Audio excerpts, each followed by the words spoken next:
I'm Professor Brad Fulton, and welcome to my Stats podcast. This is an edited audio recording of my course. Each lecture is its own episode, and there's a total of 24 lectures. This course provides an introduction to the quantitative methods social scientists and data analysts use to collect and evaluate empirical data about society. Through this course, you will learn to gather, describe, and analyze data with an emphasis on the application and interpretation of these methods. This course will also help you to be a more informed and critical reader of academic research, public opinion polling, and advertisement claims that present statistical evidence. Although some of the current events I reference might be dated, the content is timeless. I hope you enjoy this lecture, and if you have any questions, you can email me at bradrfulton@gmail.com. Hi, my name is Professor Fulton. If you like this podcast, you'll love the book I use for the course. It's titled Statistics, Unlocking the Power of Data. This book uses a highly intuitive approach to help students visualize statistical concepts, which accelerates understanding. I've reviewed dozens of textbooks, and Unlocking the Power of Data is hands down the best one out there, mainly because of its unique intuitive approach and straightforward explanations. You can find a link to the textbook in the show notes, and if you use the promo code BLOCK5, you'll get a 10% discount. So when we talk about distributions of quantitative variables, they're going to want to know the shape of it, the center of it, and the spread. Those are the three key things that you'll always need to know about a distribution. And if it's bell-shaped like this, you can kind of know a lot of stuff about it without having any numbers. The center is the mean. If we're assuming that the null hypothesis is true, what would be the center of this distribution of the sample statistics? Chelsea? Sample mean. Well, so that's right. If this was a sample distribution, Mean. okay. When the null hypothesis is true, what is the mean for this example? So a lot of times, almost always, when you're doing your randomization sampling distribution and you're assuming that the null hypothesis is true, it means that you're assuming that the sample statistic equals 0, like there's no difference, no effect. And so then the center of the randomization sampling distribution will be 0. I'm going to pull back and I'm going to attempt to summarize or to bring together everything we've done up until this point that I think will help you see how it all fits together versus like we got bootstraps over here, randomization over here, standard error down here. What I'm going to do right now, I think, well, it'll help you for the exam and it'll help to bring it all together. So let's see, we'll start right here. What is a population? Just generally speaking, in statistics, when we say population, what is it that we're referencing? All individuals of interest. So can you give an example of a population? Like if you're going to do a study, what's an example of a population that you might study? City of Durham. Okay, so all the people in Durham. I don't know how many people are in Durham, but let's say 100,000 people. I can't go around and interview all 100,000, so what am I going to do? I want to find out information about Durham, so what am I going to do? A random sample, perfect. So I pull from this group, all these different people randomly, and I create a random sample. And it's key that it be random. If it's not random, what are some problems that we would have? Rachel? Could be biased. It could be biased. And so, yeah, if I just picked all of my friends, it might be people younger versus older or whatever. And then I'm going to collect data on this sample. What are the two types of variables that we could be collecting on this sample? Okay, categorical or quantitative. Okay, and with categorical variables, what are the descriptive statistics or the sample statistics for categorical variables? P-hat, very good. Okay, and for quantitative variables, we can find out a lot more information. So what can we learn from summary statistics or sample statistics can we get from quantitative variables? The mean. Okay, what's the symbol for mean? X bar. X bar. What other things can we get from quantitative variables? Minimum. Minimum, yep. So that would be min and max. So you could get Q1 and Q3. Okay, Q1, Q3. What's that? M. The median. Median, yep. That's good. Those are some of the quantitative. And then let's say we have categorical and we get a proportion, a p hat. We take this information from the data and we make inferences about the population. And so then what would be the symbol for proportion at the population level, the population parameter? A p, yep. So you have sample statistics and population parameters. And sometimes I'll use words. I'll say like, give me the mean of this, or I might just say X bar is this. And so you need to be able to toggle between symbols and words. So if you see p hat, you'll need to know that's the sample proportion. So then we take our sample, we'll use X bar because it'll be easier for you guys to see. So we're going to do height. How big is our sample size, McKay? 500. Okay, 500 people. Good. N equals 500. We collect data on people, and we have a distribution of values. So what type of distribution is this? It's the sample distribution, because it's the sample values. And the way we construct it is, remember the histogram that you put in dots? Can someone make an attempt at what each dot would represent in the sample distribution? Person. A person. And what about that person? If we're measuring height, yeah, their height. So you can kind of see in the population, a lot of the people are going to be around similar heights, but then you're going to have a few people on either extreme, some really tall people, some really short people. But it's important to remember that this is our sample distribution. It's the distribution of values for whatever variable that we're measuring. Let's say the average height is 64 inches. Okay, so we have a population of Durham, we took a sample of 500, and then we measured everyone's height, and the sample mean is 64. If I want to make an inference to the population of what the mean height of people in Durham is, what would be my best estimate at the mean height of people in Durham? 64. So our best estimate would be 64 inches, but this is just based off of one sample. And so we don't know how much the sample mean varies. So what would we do if we wanted to find our confidence interval? Sampling distribution? What type of sampling distribution? So what we're wanting to find is the distribution of sample statistics. Sort of like if we drew another 500 and calculated the mean height, and then drew another 500. So we want like 1,000 sample means, because we want to look at the confidence interval of this point estimate. So there's randomization sampling distribution. What's the other kind that we do? Bootstrap. This is kind of the reason why I want to walk through all this, is so you can see when you do a bootstrap and when you do a randomization. So we're going to do a bootstrap distribution. What is the center of our bootstrap distribution? What's the actual value of our bootstrap sampling distribution going to be? Why 0? Well, okay, so when we generate the bootstrap distribution, what information are we using? Remember when we did the Reese's Pieces? We had the bag of Reese's Pieces, and we couldn't go to the Hershey factory, so we used our random sample of the Hershey factory, which was the bag, and I would pick out one Reese's Pieces, write down the information on it, and then put it back in, and then I pick out another one. So where was I pulling our information from when we do a bootstrap sampling distribution? If we're pulling from our original sample to generate the 1,000 new ones, what would be mean height of that distribution over there? 64.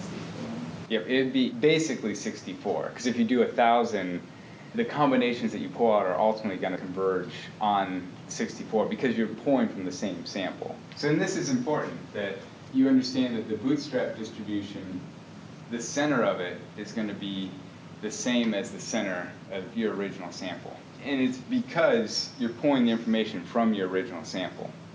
So bootstrap samples should be the same as the original? Yes. So each individual time you run it to get the bootstrap sample, it'll be different, but the total The mean. will be, that's not like each time you run it. So again, this is a distribution. We could put in dots. So this is the bootstrap sampling distribution. And what does each dot represent there? Each sample. Yeah, each sample, and what specifically about each sample? The mean, yeah. The mean what? Of what characteristic? You're getting it. We're interested in the height of people in Durham. We took one sample, which was individual heights, and then we took the mean value of those individual heights to get a sample mean. But we want to know how much the sample statistic varies by doing different samples. So then we could have taken 1,000 new samples from here, but we didn't have the money to do it, so we did a bootstrap sampling distribution where, just as Chelsea said, each dot represents a sample of 500, and in each of those samples we have the height. We can calculate the mean height. And so what each dot ends up being is a sample statistic, which is the mean height for that particular sample. You wouldn't know this, but I would provide this information, or a stat key would. The standard deviation of this is 0.01. I wouldn't make you calculate it for this large a number, but standard deviation for this is 3. So this is the standard deviation of the sample distribution. And so let's look at this example. The mean height is 64, and the standard deviation is 3. And I have a friend, he's 5 feet tall. And so how many inches is that? 60. So my friend, XI, his height is 60 inches. He's really bummed because he thinks he's super short, and he thinks he's really unusual because he's only 60 inches tall, you know, the only one out there who's that height. But if we had this information about Durham, and we knew that the mean height was 64 and the standard deviation was 3, and you wanted to console him and say, hey, you know, you're really not that short compared to the population, or you might say, yeah, you are pretty unusual. How could you use this information here to help him see where he fits in the distribution? Brittany. You could calculate the standard deviation, and then from that find out his z-score, like how far away he is from the average. Okay, so how would we do that? So I gave you the standard deviation. So you would take his height, subtract it, So- his height minus the x bar, so 64, Okay, and divide that by 3. and so that would be -4 over 3, which is 1.333. Yeah, So equals, and so what is this value? that's his z-score. That's the z-score. Okay, so you tell him, don't worry, you have a z-score of -1.33. What does that mean? He's within like 95% of the population. 2 standard deviations is 95%. Okay, so what would be the upper bound of the standard deviation? 2 standard deviations in each direction. So if the standard deviation is 3, so you multiply that by 2, you get 6, and then add 6. So like 1 standard deviation from the mean would be 67, 2 standard deviations would be 70. So again, my friend here, he's 60 inches tall. He thinks he's unusual, but Brittany says your z-score is actually -1.33. And he's like, what? So can Rachel interpret this in context of this graph? That means that you're 1.33 from the mean Uh-huh. In which direction? to the left. Okay. You're 1.33 standard deviations from the mean. So it's basically, what is 1.33 times 3? 4. Good. So you Well, go. it's 399. Yeah. You said you're 1.33 standard deviations below the mean, and so you're 4 below the mean, which is 60, which is actually what that person is. And so then here's this person's position or location on the distribution, and they want to know, am I unusual or not? And so then Chris, what would you say? You're still in the 95% range. Yeah. So you're not that unusual Pretty normal. within the general range. Like you're not one of these extreme people. This is what we're able to do with sample distributions. And you can do this with SAT scores or whatever it is, and you kind of want to know, well, where do I fit on the distribution? So then over here, this is the standard deviation of the sampling distribution. What's another name for that? Standard error. Standard error. so that you don't get confused between this standard deviation and that one. So when we talk about my friend who's 60 inches, that's like a separate thing. We're done talking about that. We're back to talking about what Tim wanted to know of the mean height for the population. And our best estimate was 64 inches, but we want to then generate a confidence interval for that estimate. Would we use this distribution or that distribution to calculate the confidence interval? Does someone know the equation for confidence interval of a point estimate? Sample mean plus or minus 2 times standard error. Okay, sample mean plus or minus 2 times standard error. And that gives you what percent confidence interval? 95. Yep, that provides the 95% confidence interval. The point estimate is sort of our best estimate of the population parameter. So that's the point estimate. And does anyone know what this part of the equation, another name for it? Brittany? Margin of error. It's the range of plausible values for this point estimate. Okay, our best estimate of the mean height in Durham is 64 inches, and we're 95% confident that the true population mean will fit within this range. Because we don't really know. You don't really know unless you actually went and did it, but the point estimate gives the best estimate, and then the confidence interval reduces your precision, but you can say I'm 95% confident that it's within this range. Okay, you see this range is a very tight range. If you tried to calculate the confidence interval using this information, you would have a range of 58 to 70. All this is doing, this 95%, it isn't a confidence interval, it's just 95% of the sample values fit between 58 and 70. If you have a really, really large confidence interval, you know something's off because the confidence interval should be pretty tight if you have a large sample size. So what would be the second way to calculate the 95% confidence interval for our point estimate? Yeah, percentile method, and what is that? So you just drop the values after a certain percent, but you can determine which percent. So like if you wanted a 99% confidence interval, you use this method and then you cut off the bottom. Yep. Let's just do the 95% confidence interval.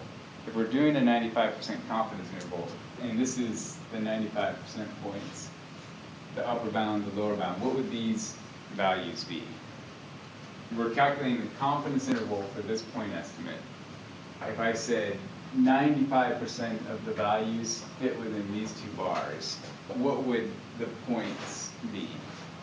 We've already calculated it one way. I might be making it more confusing than it needs to be, but it's basically, yeah, you know that this is going to be here, and this is going to be that one. You know if you plug in these values here and here, that creates the 95% percentile method. It's telling you the same thing, but coming at it from a different direction.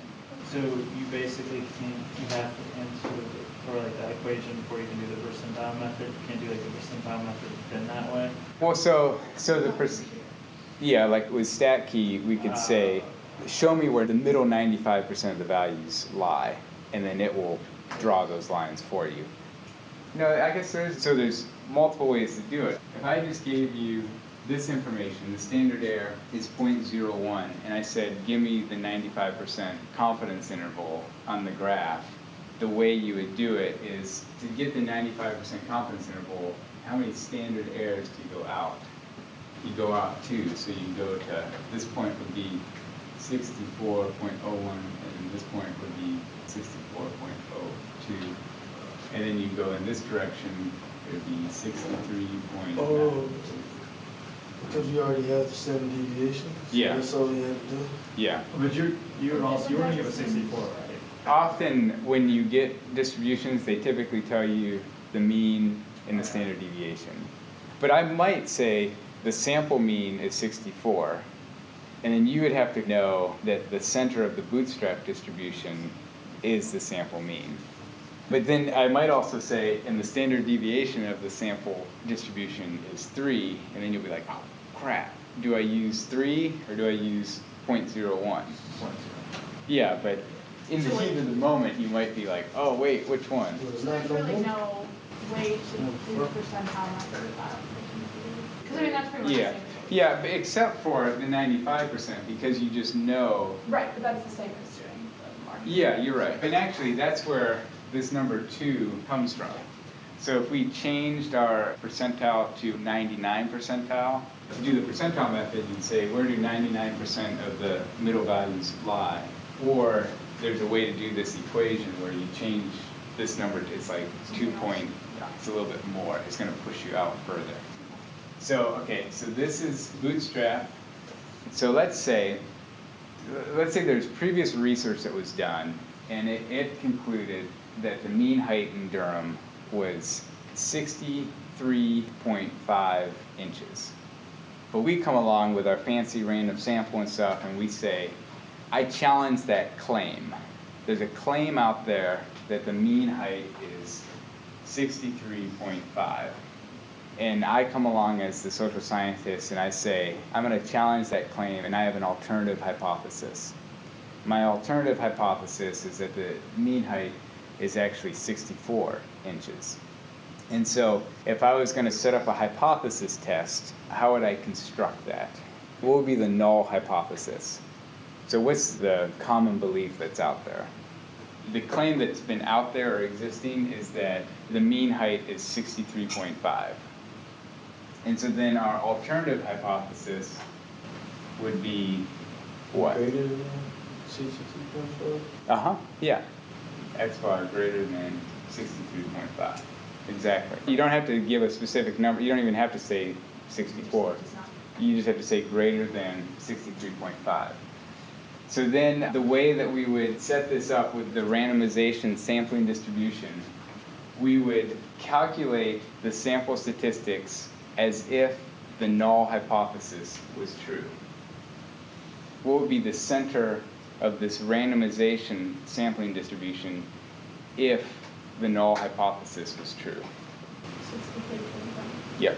And this is just kind of important because it wouldn't be 64, like you wouldn't take your original sample mean, but this is a distribution in a world in which the null hypothesis is true. So the mean of this distribution is going to be what the mean value would be if this was true. Almost all the time it's going to be 0, but for this example I couldn't really do 0 because it wouldn't make sense. So then you're going to get this.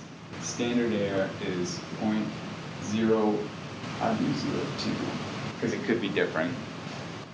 So then if we wanted to calculate the 95% confidence interval for this, so this is a point estimate of the population mean under the null hypothesis. What would be the confidence interval of this point estimate? 63.7, and 63.5%. Yep, 63.52, and then 63.54, and then 63.1. So the 95% confidence interval would be this. And then we have our sample statistic. Yes? We will always realize the standard error. Yeah. So this is our randomization sampling distribution. And so we create a distribution as if the null hypothesis was true. And then to do the hypothesis test, we need to see where our observed sample statistic fits on this distribution. It fits, actually it fits way out here. And so if it fits way out here, what do you think the p-value? Restating, what is p-value? The probability of getting a sample statistic from this distribution that is as extreme as that. I mean, it's very small. Or another way of thinking about it is the proportion of values that are as extreme as this one, and it's 0.0001. Randomization sampling distribution, and this is used for hypothesis tests. It's going to be centered on whatever the null hypothesis value would be. And then the normal sampling distribution is based on. Bootstrap sampling is for confidence intervals. And then what is sampling? And then this is a sample. It's just a sample distribution. To sort of pull it all together, our alpha level is 0.05. So what would be our formal decision about this hypothesis test? Reject and null in favor of alternative. Yes. I'm going to take a little bit of a step here to show you how these two things are actually related. We did our study and we got a point estimate of 64. The confidence interval for that point estimate is 63.98 to 64.02. For our hypothesis test, we have a point estimate as well, which is 63.5. And then that has a confidence interval. And what we're doing in a hypothesis test is saying, does the range of plausible values for the null hypothesis and the alternative hypothesis overlap? Because if they overlap, then our sample that we got could have occurred by random chance if the null hypothesis was true. In this case, we rejected the null hypothesis because the confidence interval for our sample only goes down to 63.98. So with this sample, we're 95% confident that the true population mean is within this range. And the null hypothesis would say, if the null was true, we're 95% confident that the mean would fit within this range. When the value for our alternative hypothesis is outside of this range, then we can reject the null hypothesis because our evidence shows that the null hypothesis isn't true. So you actually use the 95% confidence interval. The confidence interval and the hypothesis test are related, but you often just sort of see them as two separate things, but actually what you're testing is your sample, does it fit within the 95% confidence interval of the null hypothesis? And if it does, then it could have just occurred by random chance if the null hypothesis was true. So that sort of tries to pull together everything. So you can see when you want confidence interval, you use bootstrap sampling distribution. When you want to do hypothesis tests, you do randomization sampling distribution. That brings us up to speed with everything that we've done so far, all the different sample statistics, population parameters. And I'd say for the exam, part of your note sheet should just have the terms, and then if there's symbols associated with it, because I think that will help you as you read the questions. You'll be like, oh, okay, sampling distribution. Let me see, that is this, and have that. And probably the other thing would just be doing practice problems. I think it's all of the odd problems have the solutions in the back. So you can work through some of those. And I sent part 2 from yesterday's assignment that gives you sort of the template for how to walk through each of those steps, how to form a null hypothesis, an alternative hypothesis, the sample statistics that you're going to use, the significance, making the formal decision, and even interpreting the results. So from the review slides, are there questions, particular slides that you're wanting to have a refresher on? What's like the definition of like randomized process? The key thing with the randomization process is you have your original sample and you're wanting to create a new sampling distribution under the conditions where the null hypothesis is true. So like with the gender and exercise study, the null hypothesis said that there's no difference in the amount of exercise time amongst men and women. We had our data set of male or female in the first column, and then the second column was exercise time. And the randomization process to create the new randomization sampling distribution was we just switched male and female randomly. We randomly assigned them to exercise hours so that it didn't really matter what your gender was on the amount of time you spent exercising. It creates a sampling distribution under the conditions that the null hypothesis is true. Brittany, did you have a slide? I had a question on one of the homework. His assignment 5. I just didn't understand the difference between like a strong correlation and a strong trend. So if we have this, which is height and weight, what would be the direction of the correlation between height and weight? Positive. Positive. And that's all you need to know. And what the assignment was saying is that it trends upward. Right. I think it was actually B, because it was talking about how it was, we see a positive upward relationship with the trend, but it's not very strong. Is that because they're spread out? Yeah. So I won't have you differentiate between is this a positive correlation or negative correlation. Okay. And then are correlations resistant to outliers? No. Because let's say we had a really tall, skinny person, and it would say that the correlation is actually a lot less than what it really is. Whereas if we took out the really tall, skinny person, that would be the correlation value. Questions with the slides? For the formula for the population parameter, is the mean or the standard deviation of the population? So to know the population parameter, well, in this course, what's the only way that we can come up with the population parameter? Yeah, we take a sample and then we get a sample statistic, like a sample mean, and that gives us a point estimate for the population parameter. In general, we typically never know the population parameter, we only estimate it. So the point estimate of population parameter is the same Yeah, the point estimate is our best estimate of the population of the population parameter. And you'll always hear me say it's our best estimate of the population parameter because we don't know. But when we create a confidence interval, we can say we're 95% confident that the population parameter fits within this interval. When it's asking for relevant parameters, what all are we supposed to include? 'Cause I was getting confused Sure. on what exactly is what. Oh, for the hypothesis test? Yeah. Okay, so it depends what your research question is. Can you think of an example of? Or even like the exercise one, like the difference in exercise between that. Okay, so we have exercise is one variable and then gender. So if that's the scenario, these are the characteristics that we're going to be running the hypothesis test on. So we need to know the sample statistics for these. With exercise, you first have to say, is this a quantitative or categorical variable? And so what would you say for that?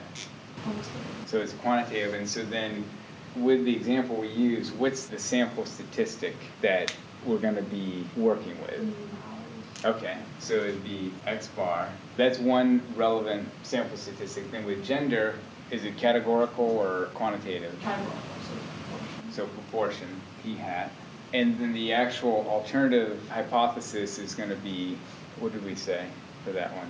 The average male is greater than the average The average what of the male? exercise. Yep. So another relevant statistic would be X bar of females, exercising females, and X bar of exercising So basically, males. for a relevant parameter, you're just kind of like defining your variable. Yeah, because if you just said my null hypothesis is X bar minus X equals 0, I'd be like, what does X bar mean? You mean like the overall exercise time? Do you mean, so that's why. But if you did do this, so that I can look at this and I go back here and look at how you defined it, then I kind of know what you're talking about. So yeah, some of you like would just put in symbols and I'd be like, well, what are you measuring? It just lets the reader know these are the sample statistics that I'm going to be using in this hypothesis test. So the equation for standard error is the same as the equation for standard deviation. If we had like 1,000 values, I wouldn't make you do it, but if I had 3 values and I said, what's the standard deviation of this sample of 3, that's doable. With the exam, the more you show your work, the better, because if you just say, this is the answer, and it's wrong, then I have nothing to work with to like help you out. My goal is to help you out, so I need stuff to say, oh, you get a point for doing that right and that right, so yeah. Sorry, she was talking about standard deviation. So if you said like you did 3, so you get the answers, and what do you do after that part? add them together. You just add them together? Oh, so you Yeah, just add them. the summation symbol, Oh, yeah. which Okay. means add each of the blocks Oh, together. okay. Just showing your work would be valuable, and the test is designed to show the spectrum of understanding, so I don't expect anyone necessarily to get it all right, but I don't expect everyone to get it all wrong. So don't freak out if you're like, I studied and I should know all of this. It'll be a challenging exam, mainly because there's no point in asking questions that everyone could get right. So there'll be a spectrum of stuff, so don't freak out. And if you have other questions that you want to ask just right after class, that's fine too.